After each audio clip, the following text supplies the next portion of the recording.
It's safe to say that we've all played a Final Fantasy game at one point in our lives.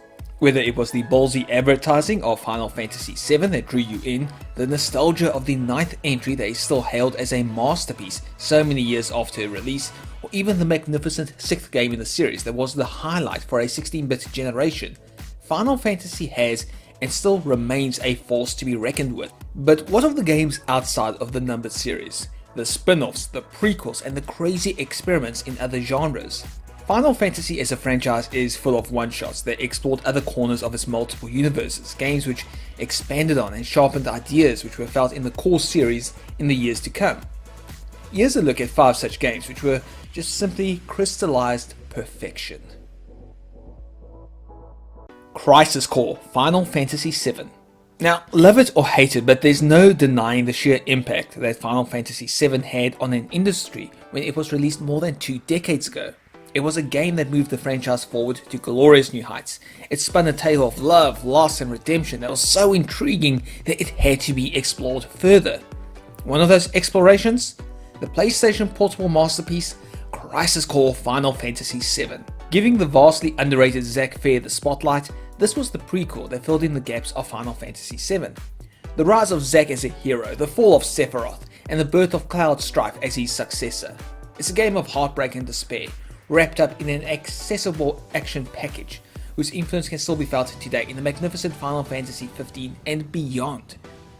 It's not often that a spin-off comes close to toppling the game it was based on, but Crisis Core came damn close to doing so.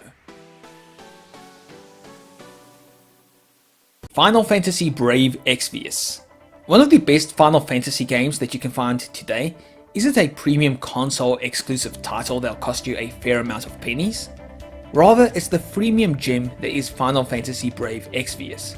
Now sure, it may have all the trappings of your regular free-to-play mobile game, but it's a design that actually works wonders for Brave Exvius.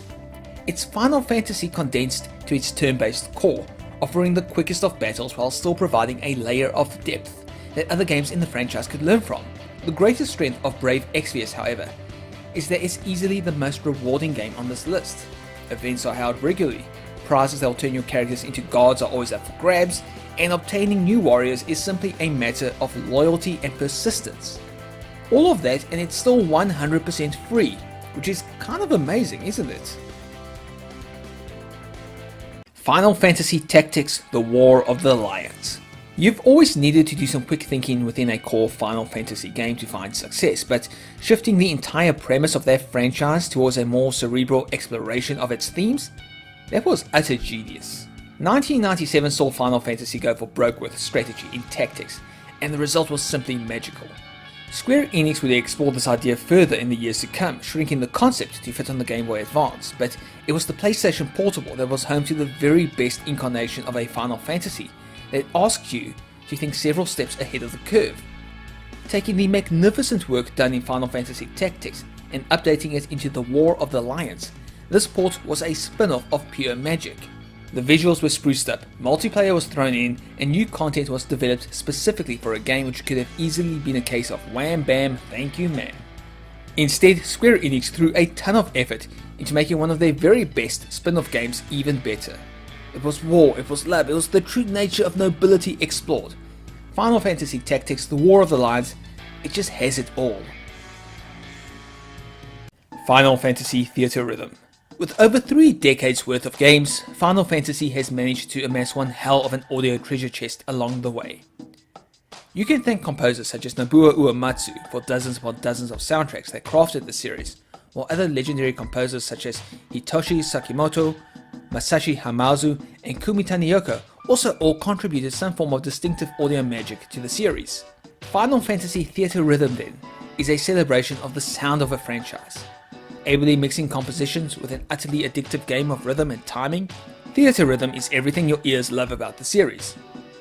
A collection of signature tracks that stretches across multiple generations to provide the greatest love letter possible for a franchise that shaped so many lives over so many years. It's just a game that just keeps on giving and giving.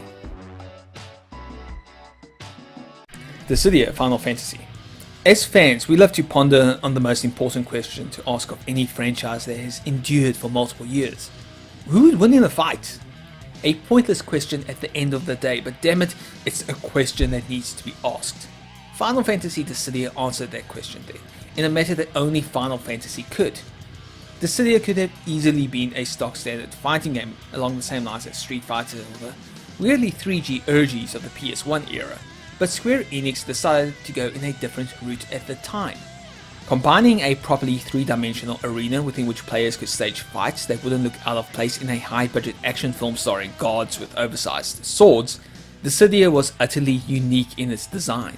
This was a game where dramatic progressive action led to bravery being a resource between every clash of the blade, with environments hiding Hail Mary advantages when you were pressed into a corner, and your most powerful attacks were stylish to the max. All that, a massive cast of playable characters and a story that had all of reality at stake? What more could you ask for?